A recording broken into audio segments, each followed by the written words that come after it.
The title of this webinar is Source Dramatization as Empathy Development Strategy in Higher Education History Teaching. And the structure of this presentation, of this webinar, starts with a problem identification. Why empathy? Why empathy development? To begin with, by empathy we mean the ability to understand and share the feelings of other persons, putting oneself in their position to grasp their experiences and emotions. Empathy is a very important historical competence, and it's a transferable competence to other disciplines. It is therefore necessary not only for historians, but basically everyone. In this particular webinar, we shall talk about empathy in the context of preschool education teachers. This webinar was developed by a number of experimentations between me, Konstantinos Giakoumis, Associate Professor of History, Arts and Methods at Logos University College, Tirana, Albania. I'm delivering two courses, one titled Historical Knowledge and Didactics, and another course called Figurative Arts and Didactics at a small group of students majoring in teacher training in preschool education. So this webinar was developed as an outcome of my experimentation with students, as well as my experimentation with artificial intelligence tools that will be inserted in the course of this webinar to enhance its appeal. In my research design and methodology of the webinar, I followed a three-step approach: testing, intervention, formative assignment, source criticism and discourse analysis were the methods for the source, as well as hermeneutics with regards to the students' scripts and observation for the source dramatization by students. A key term, besides, let's say, the key term of empathy, another key term is dramatization. We shall listen, let's say, in the course of this webinar what dramatization is, but after that we will discuss one of the historical sources, an excerpt of a historical source that was given to students in a midterm exam, as well as their responses, a description of the dramatization process by which students were encouraged to feel the source, and then rewrite their responses as well as the findings. To begin with, in order for students to develop empathy, we often use reflective methods of teaching, reflective methods of developing historical thinking skills. For example, when we explain to students what periodization is, and by periodization we mean the practice of dividing history into distinct periods or eras, to make it easier to study and understand historical developments, we encourage students to think about their own lives and periodize them in different ways. Hence, students often realize that there are different criteria by which we periodize in history, and also there are politics behind the names we give to different historical periods. With regards to the former, the different types of periodization in history, students understand that there is a periodization with a criterion related to the biological development, to their own biological development, the period of their infancy, their childhood, their teenagerhood, adulthood, etc. But there are also other periodization methods with a schooling as criterion. somebody went at a nursery school, then at a primary, middle school and high school, then at university years.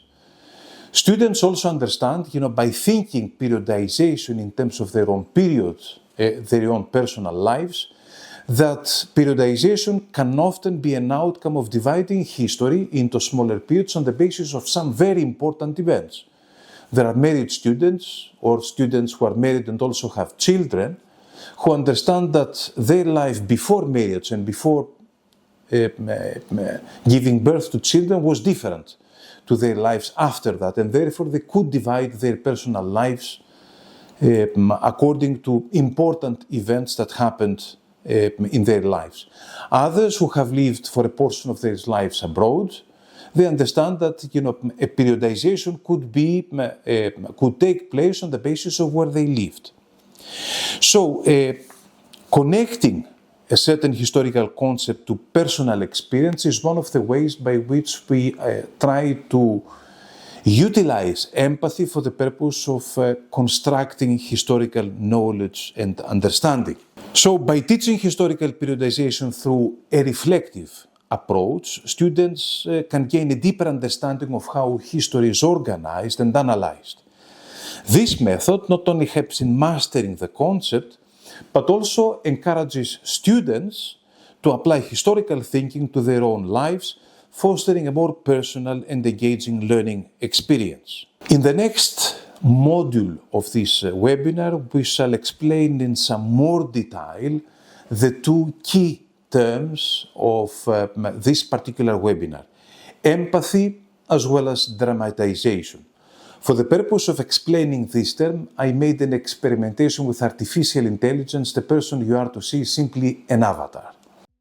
In this section, I shall guide you through two key concepts related to this presentation. First, empathy. Empathy is the ability to understand and share the feelings of another person, putting oneself in their position to grasp their experiences and emotions. It involves both cognitive empathy, which is the capacity to comprehend someone else's perspective, and emotional empathy, which is the ability to physically sense and respond to another's emotional state. This skill is crucial because it fosters deeper connections and trust in relationships, enabling effective communication and conflict resolution. By understanding others' feelings and perspectives, individuals can respond more compassionately and supportively, leading to stronger personal bonds and a more harmonious social environment. In professional settings, empathy enhances teamwork and leadership, driving collaborative success and improving workplace morale. The second key term necessary to define in the context of this empirical study is dramatization. Dramatization in history teaching involves using role-play, reenactments, and dramatic presentations to bring historical events and figures to life. This approach allows students to actively engage with historical narratives, encouraging them to explore different perspectives and emotions associated with the past. By immersing themselves in historical scenarios, students can better understand the complexities of historical events, the motivations of individuals involved, and the broader social and cultural context. Having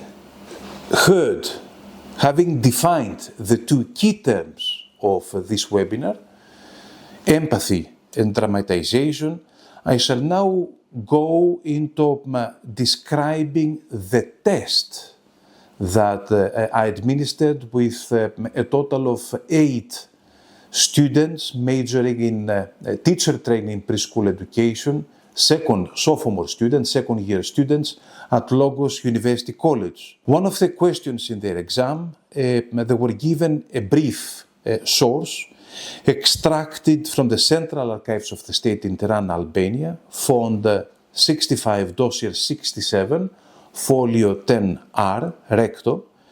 The manuscript, the codex, relates to a register of acts and decisions of the Guild of Dyers of the city of Elbasan, in central Albania.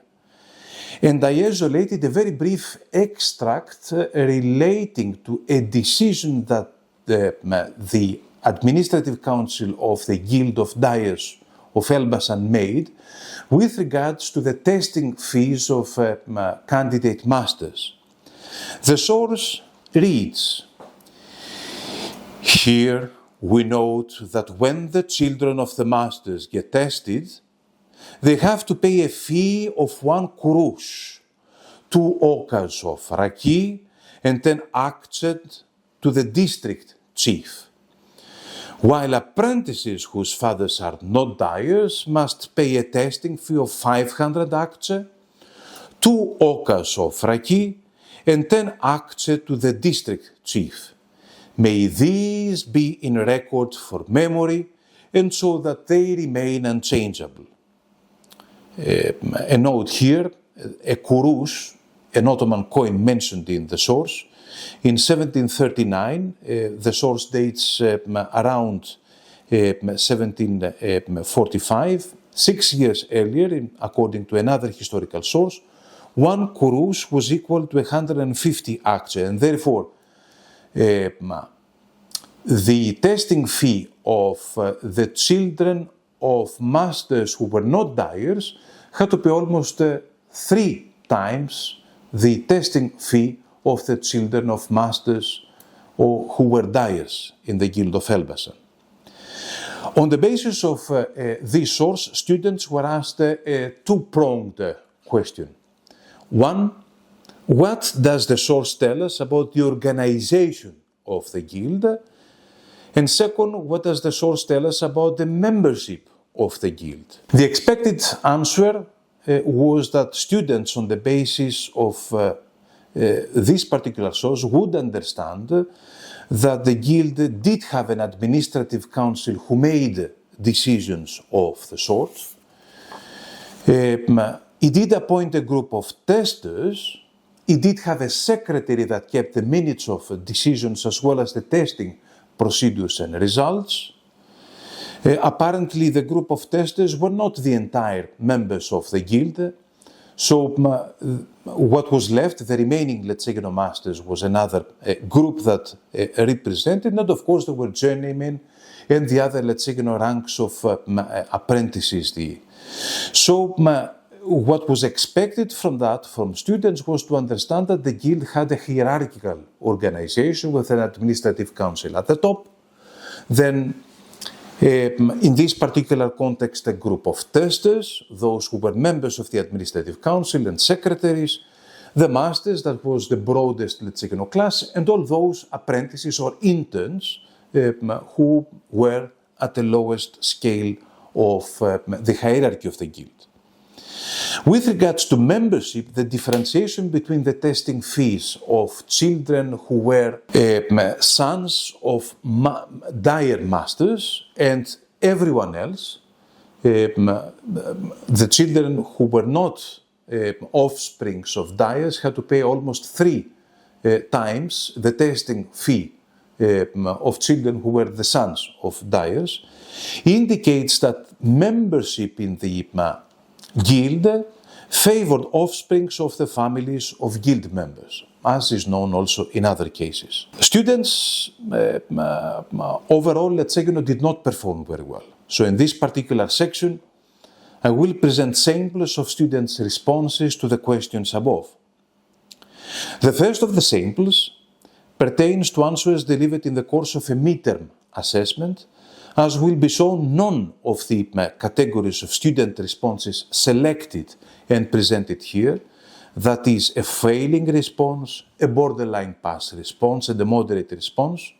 So none of these student responses demonstrated complete understanding of the source and what was implied therein. Students were then asked to improvise a reenactment of the source and were given the freedom to allocate play roles among them in order to bring the source to life. The course instructor, myself, Konstantinos Giakoumis, observed the process and intervened only to incite students to think of the internal stratification of the guild implied by the very process of testing and certification. Okay, this process of testing and certification denotes a stratification, and also how candidate masters would feel about the differentiation of testing fees depending on the family's professional background of the candidates, and how this practice implements a covert membership, a hidden membership policy of the guild. Students, as can be viewed by the video to be presented immediately hereafter, enjoyed the experience and got quite animated by role-playing. A noteworthy detail to this present webinar is that in one of the enactments, a student stated in her improvisation that, quote, her father was a merchant, end quote, in response to the testing committee's question regarding her father's profession.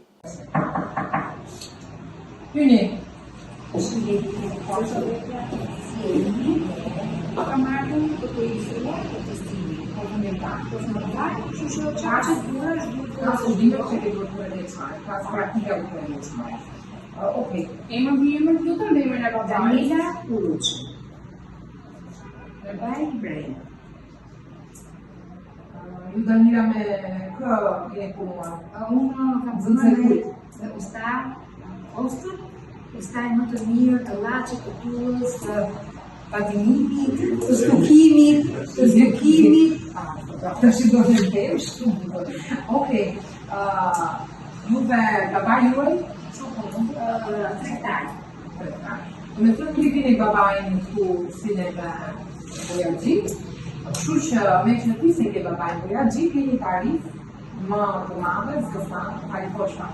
Okej, do japësh lek më shumë.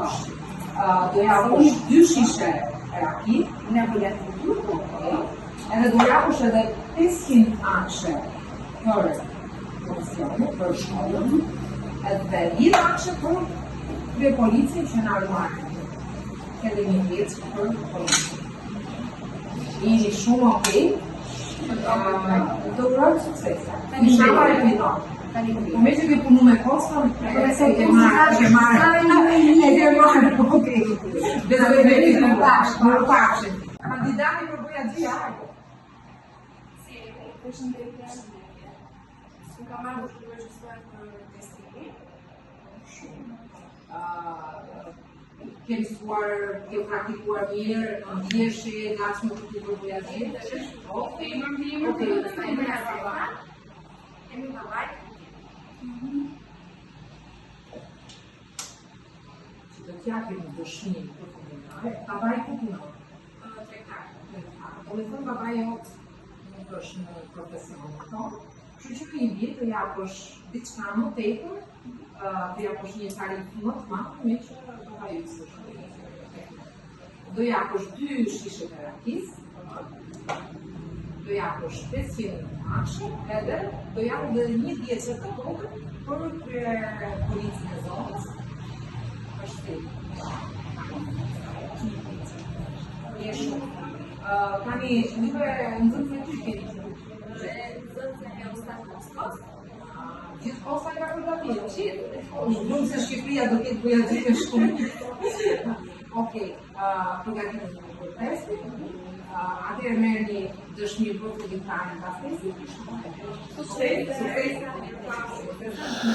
After this short and impromptu piece of dramatization, students were asked to rewrite their responses within 2 weeks' time. The comparison of the responses elicited before and after the dramatization are much telling of the dramatization's effects on empathy development and historical understanding. The failing students' response at the first attempt merely begged the question and provided a self-evident response. Quote, "The source provides evidence for the study of the Guild of Painters in Elbasan for the year 1745." End quote. Although the quality of the response did not improve dramatically after the intervention, after the dramatization, the student, however, grasped that testing fee differentiation points to a policy of the Guild which ought to have generated diverse emotional reactions. Quote, after the intervention, "This source demonstrates that the study of the Guild is essential. This Guild has played an important role," and the rest is off topic. And the text emphasizes that for registering for the exam, the children of dyers had to pay less than the children of merchants, and more money for exam registration was regarded was required from children whose fathers were merchants, thus worse off, end quote. The borderline pass student response, the borderline response also begged the question and upheld a self-evident point. Quote, regarding the source, I think that it serves to study the economic and social history of that time. As we know, all sources provide us with information related to what we are looking for. Here, specifically, it presents us with information on how the guild functioned during that period, end quote. The same student's response after the intervention, however, demonstrates solid evidence of comprehension, yet not in full length or depth, of the guild's policy on its membership, as well as of hierarchical system of the guild's internal organization. Quote, the guild established strict rules for the testing of children of masters and other individuals who wanted to become part of the craft. When the children of masters are tested, they must pay a fee to the local officer. This shows a standardized fee structure for the existing members of the dyers community. In contrast, for non-members, the children who are not of masters, the fees are higher. This fee differential suggests a hierarchical system that favors the existing guild members and their families, making entry into the craft difficult. The mention of a province police, a chavous, as a beneficiary of part of the fees indicates the involvement of local authorities in the guild processes, suggesting reciprocal relations where the authorities support and oversee the guild's activities in exchange for financial benefits. End quote. The moderate response below, written before the intervention, demonstrates a clear understanding of the Elbasan Guild of Dyers membership policy, though still without a proper terminology and discourse rigor, and even suggested an explanation regarding the guild's policy of differentiating between different children of its member masters and children of masters of other guilds members. Quote, before the intervention, through this source we obtained some data about the members and the organization formed by the Dyers Guild. In this corporation, members of the guild have the right to enter regardless of whether or not they have a dyer father in their background. The corporation certainly provides payment facilities for the children of dyers, considering and assuming that the members of these families have firstly a contributor and secondly a teacher in their family for the profession. This is valuable for the Dyers Guild Corporation. End quote. The same student's response after the intervention reflects not only a deeper grasp of the Guild's membership policy, presented in some detail, also utilizing data from the course's lectures, but also extended to its emotional effects for candidate masters, as well as to the quantitative effect of the policy to the number of masters in the Elbasan Guild of Dyers. Quote, in this source, we learn that we are dealing with an organization of dyers. In this organization, the guilds are established. They create conditions for increasing or not increasing the members of the Dyers Guild and the methods for admitting new members. The time for new members to take exams was after 3 years of study. Only in this way, with the help of experience and study, could they be eligible for membership. Membership was subject to fees. The fee varied from 10 akche for the local chavous who assisted during the exam. Children with non-dyer parents had a higher fee of 500 akche, 2 tokos of raki, and 10 akche for the chavous. These differences created dissatisfaction and did not significantly increase the number of dyers, which was also a goal of the organization. In the organization, there was the chief dyer, a secretary who wrote, and perhaps also a testing committee composed of dyers, that is, from other leading members of the Dyers Guild.